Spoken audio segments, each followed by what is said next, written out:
बिस्मिल्लाहिर्रहमानिर्रहीम। अस्सलाम वालेकुम। आज का हमारा लेक्चर जो है वो नंबर 3 पे है। इससे पहले मैंने नंबर 3 के ऊपर बिल्कुल कोई भी लेक्चर नहीं दिया। ये मेरा पहला लेक्चर है नंबर 3 के ऊपर। बिल्कुल स्टार्ट से मैं आपको बिल्कुल डेफिनेशन ऑफ द नंबर 3 से ही स्टार्ट कराऊँगी। तो देखते हैं कि नंबर 3 क्या होती है। Number 3 is a branch of pure mathematics that deal with the study of natural numbers end of integers.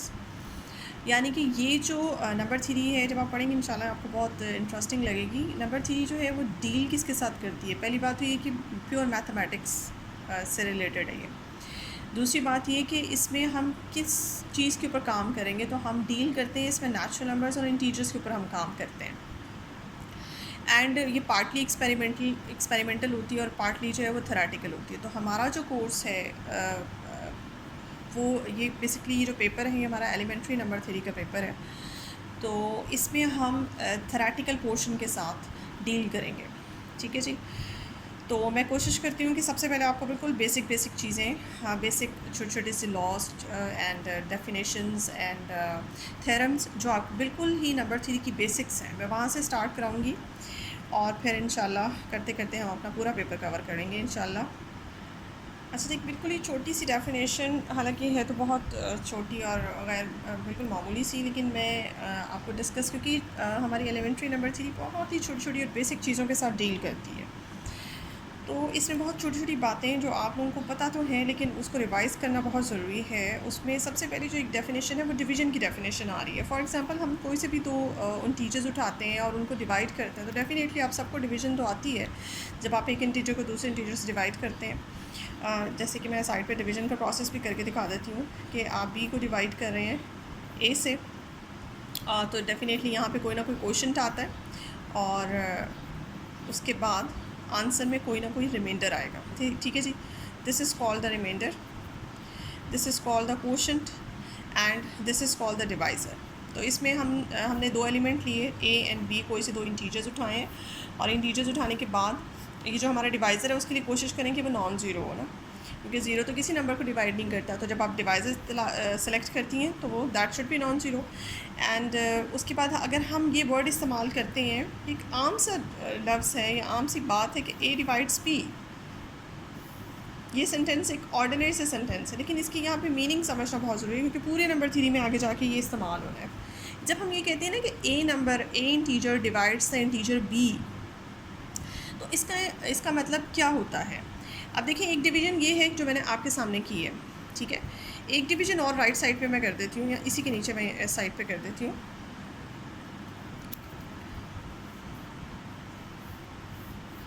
अगर आप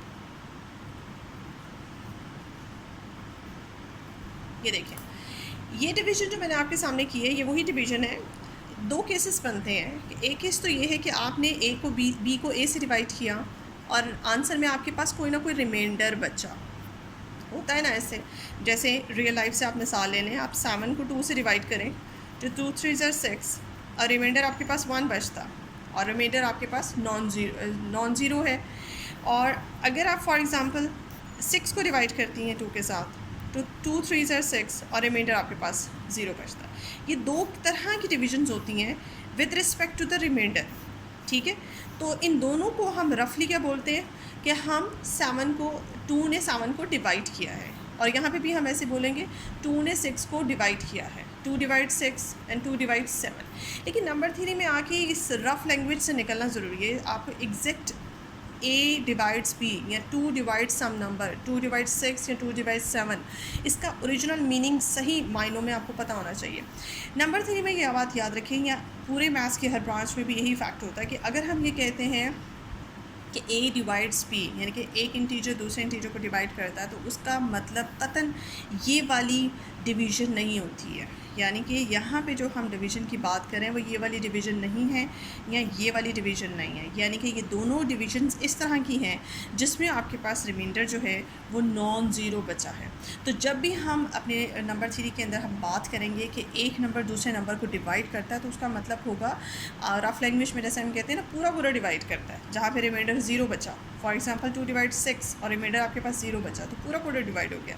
तो ये वाली जो बात है एक्चुअली में ए डिवाइड्स बी का असल मतलब ये होता है कि जब भी आप ये वर्ड यूज़ करेंगे कि ए नंबर बी नंबर को डिवाइड कर रहा है, तो उसका मतलब होगा कि डिवीज़न के बाद आपके पास रिमाइंडर 0 बचता है। ठीक है, और इसको लिखना कैसे, हमेशा हम ऐसे नहीं लिखेंगे कि ए डिवाइड्स बी, इसको इस तरह से ए और स्लैश करके बी। इसका मतलब ये होगा इस रिप्रेजेंटेशन का कि आपका ए नंबर जो है वो बी नंबर को पूरी तरह से डिवाइड कर रहा है और रिमाइंडर जो है वो हमारे पास 0 है। अब मैं बार बार ये बात नेक्स्ट अपने जितने भी लेक्चर्स होंगे मैं उसमें बार बार ये नहीं बताऊँगी कि जहाँ कहीं ऐसे लिखा होगा उसका मतलब उसका कॉन्सेप्ट आपने समझ लेना। जब आप ये कहते हैं, फॉर एग्जांपल मैं मिसाल साथ में दे रही हूँ ताकि आपको प्रैक्टिकली भी पता चले, जब जैसे 2 आपके 6 को पूरा पूरा डिवाइड करता है और रिमाइंडर आपका 0 बचता है, तो देखिए 6 इस तरह की जो डिवीज़न होती है उसमें जो आपका डिविडेंड होता है और जो आपका डिवाइज़र होता है, वो डिवाइज़र जो है वो आपके डिविडेंड का फैक्टर भी बन जाता है। ये देखिए 6 की जब मैं फैक्टराइजेशन करती हूँ तो उसमें से एक फैक्टर इसका डिवाइज़र भी आता है। तो इस केस में जब आपका रिमाइंडर बिल्कुल 0 होता है, उस केस में आपके डिविडेंड का जो डिवाइज़र होता है वो उसका फैक्टर होता है। अब देखिए 7 के जब आप फैक्टर्स करते हैं तो उसमें 2 तो उसका फैक्टर होता भी नहीं है, तो इसकी वजह से आप जब 7 को 2 से डिवाइड करते हैं रिमाइंडर 0 नहीं बचता, क्योंकि 2 7 का फैक्टर ही नहीं था। तो जब आप इस तरह की डिवीज़न करते हैं रिमाइंडर 0 वाली, तो उसमें डेफिनेटली ए जो है वो बी का फैक्टर होगा, तभी तो रिमाइंडर आपका 0 आया। तो फिर इसका मतलब ये है कि आप इसे ऐसे लिख सकते हैं, this B can be written as, for example जैसे ये वाली डिवीज़न है जिसमें आपने पूरा पूरा डिवाइड किया, ए बी को पूरा पूरा डिवाइड करा है, क्वोशंट आपका क्यू है ए क्यू और रिमाइंडर आपका जो है वो 0 आया है, ये वाली डिवीज़न जो है। तो इसमें आप इसे ऐसे लिख सकते हैं, A B is equals to A into Q, for Q is some integer.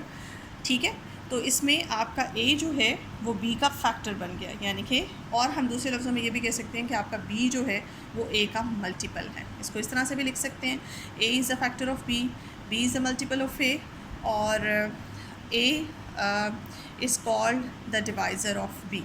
ठीक है जी, तो ये सारी बातें, ये छोटी सी बात तो छोटी सी है, लेकिन ये बात बहुत इंपॉर्टेंट हो जाती है कि अगर आप इसको जो है वो प्रिसाइसली ना समझें, और इसको, क्योंकि आगे जाके बहुत हर स्टेप में, हर थ्योरम में, हर जगह ये कॉन्सेप्ट है, ये बहुत ही बेसिक कॉन्सेप्ट है, बहुत बच्चों वाली बात है, लेकिन इसको समझाना ज़रूरी था। ठीक है जी, इसके अलावा ये छोटे छोटे से थ्योरम्स हैं जो कि बिल्कुल ही स्टार्ट करने से पहले, नंबर 3 के प्रॉपर थ्योरम्स और इस तरह से स्टार्ट करने से पहले इन छोटी छोटी बातों का जो आपकी रूटीन लाइफ में आपको पता भी होंगी, लेकिन फिर भी इसको मेंशन करना ज़रूरी है। फॉर एग्जांपल आपके पास कोई से 3 इंटीजर्स हैं ए बी एंड सी, उनके ऊपर ये सारे जो थ्योरम्स हैं या ये सारे रिजल्ट्स जो हैं वो होल्ड करते हैं। फॉर एग्ज़ाम्पल अगर आप ये कहते हैं कि आप, ये तो आपको पता ही होगा कि हर नंबर या हर इंटीजर, क्योंकि यहाँ पे इंटीजर्स की बात हो रही है, तो हर इंटीजर जो है वो 0 को डिवाइड करता है। ये तो फैक्ट है, ये तो छोटी सी बात है, हमें स्कूल गोइंग बच्चों को सिखाई जाती है कि हर नंबर जो है वो 0 को डिवाइड करता है। इसके अलावा 1 जो है वो हर नंबर को या हर इंटीजर को डिवाइड करता है, ये भी फैक्ट है। और हर इंटीजर सेल्फ डिवाइज़र भी होता है, हर इंटीजर अपने आप को खुद डिवाइड करता है। ये बहुत छोटी छोटी सी बातें हैं। दूसरा जो पार्ट है वो ये है कि अगर आपके पास 1 तो हर नंबर को डिवाइड करता है या हर इंटीजर को डिवाइड करता है, लेकिन अगर कोई इंटीजर आपके 1 को डिवाइड कर रहा है तो इसका मतलब है वो इंटीजर या तो खुद +1 होगा या -1 होगा। ये भी कॉमन सेंस की थोड़ी सी बात है जो इसमें उन्होंने अलग से मेंशन की हुई है, बहुत छोटा सा रिज़ल्ट है। उसके बाद आप देखें कि तीसरा जो रिज़ल्ट है ये भी बहुत ज़्यादा इस्तेमाल होना है आगे जाके। ये जो थर्ड, फोर्थ और थर्ड से ऑनवर्ड जितने भी रिज़ल्ट्स हैं तकरीबन ये सारे ही बहुत ज़्यादा इस्तेमाल होंगे। थर्ड रिज़ल्ट आपके पास क्या है कि अगर ए बी को डिवाइड करता है और सी डी को डिवाइड करता है, तो इसका मतलब ये है कि ए सी का प्रोडक्ट जो है वो बी डी के प्रोडक्ट को डिवाइड करता है। इसको मैं आपको एक छोटी सी मिसाल देके समझा देती हूँ इंटीजर्स की। ये देखिए एक छोटी सी मिसाल इसके लिए, थर्ड पार्ट के लिए, कि ए बी को डिवाइड कर रहा है और सी डी को डिवाइड कर रहा है। A B C and D ये सारे के सारे इंटीजर्स हैं। मिसाल के तौर पे जैसे 2 आप मिसाल लेती हैं, 2 4 को डिवाइड करता है एंड 3 6 को डिवाइड करता है। तो 2 का 3 के साथ जब आप मल्टीपल लेती हैं वो आपके पास 6 आता है, और 6 का आप 4 के साथ मल्टीपल लेती हैं तो 24 आता है। तो 6 जो है वो 24 को डिवाइड करता है। ये एक इसके लिए आपकी सपोर्टिव एग्जाम्पल होगी। उसके बाद चौथा पार्ट देखें, चौथे पार्ट में आपसे कहते हैं कि ए बी को अगर डिवाइड करे और बी आगे से सी को डिवाइड करे, तो फिर इसका मतलब है फर्स्ट वन जो है वो लास्ट वन को डिवाइड करता है। ये जो आपके पास प्रॉपर्टी है ये आपके पास सिमेट्रिक प्रॉपर्टी भी आप इसे कह सकते हैं। सॉरी, ये ट्रांजिटिव प्रॉपर्टी है, आप इसे ट्रांजिटिव प्रॉपर्टी भी कह सकते हैं कि ए का बी के साथ रिलेशन है और बी का सी के साथ रिलेशन है, तो ए का फिर सी के साथ रिलेशन आता है। तो ये ट्रांजिटिव प्रॉपर्टी है। इसकी मिसाल आप कैसे लेंगे? फॉर एग्ज़ाम्पल, जैसे आप ये कह सकते हैं कि 2 जो है वो डिवाइड करता है 4 को, एंड 4 जो है वो डिवाइड करता है 8 को। तो दिस इम्प्लाइज 2 जो है वो 8 को भी डिवाइड करता है। ठीक है, ये आपकी ट्रांजिटिव प्रॉपर्टी हो गई। फोर्थ वन, फिफ्थ वन है कि अगर ए बी को डिवाइड कर रहा है और बी ए को डिवाइड कर रहा है, दोनों एक दूसरे को डिवाइड कर रहे हैं, तो इसमें बहुत ज़्यादा चांस होते हैं कि दोनों नंबर्स आपस में बराबर हो या एक नंबर दूसरे का नेगेटिव हो। इसकी मिसाल मैं ऐसे दूंगी, जैसे मैं आपसे कहती हूँ कि ये तो अंडरस्टूड बात है कि 2 जो है वो 2 को डिवाइड करता है। ठीक है, तो इसके अलावा -2 जो है वो भी 2 को डिवाइड करता है। ठीक है, तो एक नंबर जो है, यहाँ तो चांसेस हैं कि अगर आपके पास, अगर आप कहते हैं कि ए बी को डिवाइड कर रहा है और बी ए को डिवाइड कर रहा है, ये दोनों एक दूसरे को डिवाइड कर रहे हैं, तो पहला चांस तो ये है कि ए और बी बराबर हैं। ठीक है, वो ये वाली मिसाल हो गई। और दूसरा ये भी हो सकता है कि ए का मतलब हो -b, यानी कि बी का मतलब अगर 2 है तो ए का मतलब -2 हो। ठीक है, तो ये वाला रिलेशन भी हो सकता है, क्योंकि नेगेटिव नंबर जो है, फॉर एग्जांपल नेगेटिव नंबर भी 2 को डिवाइड करेगा, -2 भी कर सकता है, क्योंकि अगर आप कोशेंट नेगेटिव कर लें तो आपके पास रिमाइंडर अगेन 0 बचेगा। ठीक है, तो कोशेंट तो आपका कुछ भी हो सकता है, नेगेटिव भी हो सकता है, पॉजिटिव भी हो सकता है। तो ये आपने देखा कि अगर दोनों नंबर एक दूसरे को डिवाइड कर रहे हैं तो वो दोनों नंबर या तो बराबर होंगे या एक जो है वो दूसरे का नेगेटिव टाइम हो सकता है। वैल्यू सेम लेकिन उसका सिंबल डिफरेंट हो सकता है। अच्छा जी, ये देखें, सिक्स्थ पार्ट है हमारे पास थ्योरम का कि ए अगर बी को डिवाइड करे और साथ में ए सी को भी डिवाइड कर रहा है, तो ए जो है वो बी एक्स प्लस सी वाई को डिवाइड करेगा। इसको मैं इस तरह से एक्सप्लेन करूँगी कि इसके 2 हिस्से हैं। उसने कहा कि ए जो है वो डिवाइड कर रहा है बी को, एंड ए जो है वो सी को भी डिवाइड कर रहा है। तो इसको हम जब बहुत ज़्यादा इस्तेमाल करेंगे अपने आगे आने वाले थ्योरम्स पे, उसमें देखिए उसने फिर कहा कि दिस इम्प्लाइज ए जो है वो बी एक्स प्लस सी वाई को डिवाइड कर रहा है। इसके 2 हिस्से हैं, इसके अंदर 2 बातें छुपी हुई हैं कि ए जो है अगर बी को डिवाइड करता है तो इसका मतलब है ए बी के मल्टीपल को भी डिवाइड करता है। और एक्स कहाँ से आपने लिया? एक्स कोई भी इंटीजर आप सेलेक्ट कर रहे हैं यहाँ पे। तो अगर बी को, अगर कोई आपका एक इंटीजर किसी दूसरे इंटीजर को डिवाइड करता है तो उस इंटीजर के हर मल्टीपल को भी डिवाइड करेगा। ये आपने जो असल रिज़ल्ट है यहाँ पे वो ये है। इसी तरह से जैसे ए सी को डिवाइड कर रहा है, ए जो है वो सी को डिवाइड कर रहा है, तो ए जो है वो सी वाई को डिवाइड कर रहा है। तो सी वाई को डिवाइड करने का मतलब क्या है? सी वाई को डिवाइड करने का मतलब ये है कि सी के हर मल्टीपल को डिवाइड कर रहा है और फिर बाद में इसको भी डिवाइड करता है और इसको भी डिवाइड करता है, तो इनके सम को भी डिवाइड कर रहा है। ठीक है जी, तो यहाँ से आपके पास क्या रिज़ल्ट आया कि ए जो है अगर कोई से एक नंबर को डिवाइड करता है, 2 नंबर्स को डिवाइड करता है, तो उनके मल्टीपल के सम को भी डिवाइड करेगा। ठीक है जी, उसके बाद अगर एक नंबर बी दूसरे नंबर को डिवाइड कर रहा है और दूसरा नंबर भी नॉन ज़ीरो है, तो फिर दोनों का मॉड भी एक दूसरे से या तो बराबर होगा या लेस दैन इक्वल होगा। ठीक है जी, जाहिर है ए के तो चांसेस हैं, ए अगर बी को डिवाइड कर रहा है तो या तो बी के इक्वल होगा या ये बी से लेस होगा। तो इसी तरह से इनके मॉडलेस भी लेस दैन इक्वल होंगे। हाँ, एंड लास्ट वन है आपके पास सी। अगर इस तरह का एक नंबर है, a x plus b y type आपके पास एक नंबर है, सी की ये वैल्यू लिखी हुई है, और डी कोई नंबर है जो कि ए को डिवाइड कर रहा है और साथ में डी जो है वो सी को भी डिवाइड कर रहा है, तो फिर डी लाजमी आपका जो है वो बी को भी डिवाइड करेगा। अब इसको समझ लेते हैं इस तरह से कि सी आपका ए एक्स प्लस बी वाई है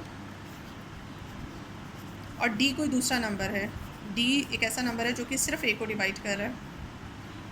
ठीक है, डी को इस तरह का नंबर है जो सिर्फ ए को डिवाइड कर रहा है और साथ में डी जो है वो सी को भी डिवाइड कर रहा है। तो देखिए डी सी को अगर डिवाइड करता है तो सी की वैल्यू ज़रा इंसर्ट करें। सी की वैल्यू है a x plus b Y. अब डी ए को तो पूरा पूरा डिवाइड करता था, ठीक है, तो ए को डिवाइड करने के बाद आपके पास रिमाइंडर क्या बचेगा? यहाँ पे 0 और पीछे आ जाएगा आपके पास बी वाई। तो बी के प्रोडक्ट को डिवाइड कर रहा है, दिस इम्प्लाइज डी जो है वो देन डी जो है वो बी को भी डिवाइड करेगा।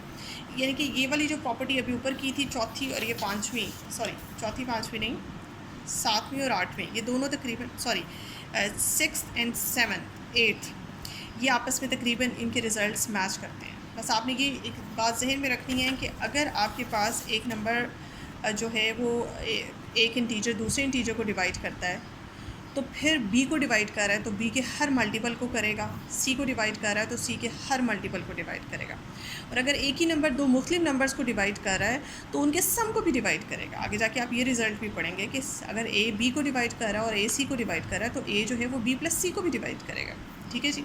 तो ये छोटी छोटी सी बातें हैं जो आपकी जगह जगह इस्तेमाल होनी है आगे थ्योरम्स में, एक्सियम्स में और एंड सो ऑन। तो आज के लेक्चर में बस इतनी ही छोटी छोटी सी बेसिक्स बातें ही बतानी थी आपको। तो आज के लेक्चर में बस इतना ही। मेरे इस वीडियो को देखें, प्लीज़ अपने कमेंट्स मुझे ज़रूर दें और इसको शेयर करें ज़्यादा से ज़्यादा एंड मेरे चैनल को सब्सक्राइब करें। Thank you so much.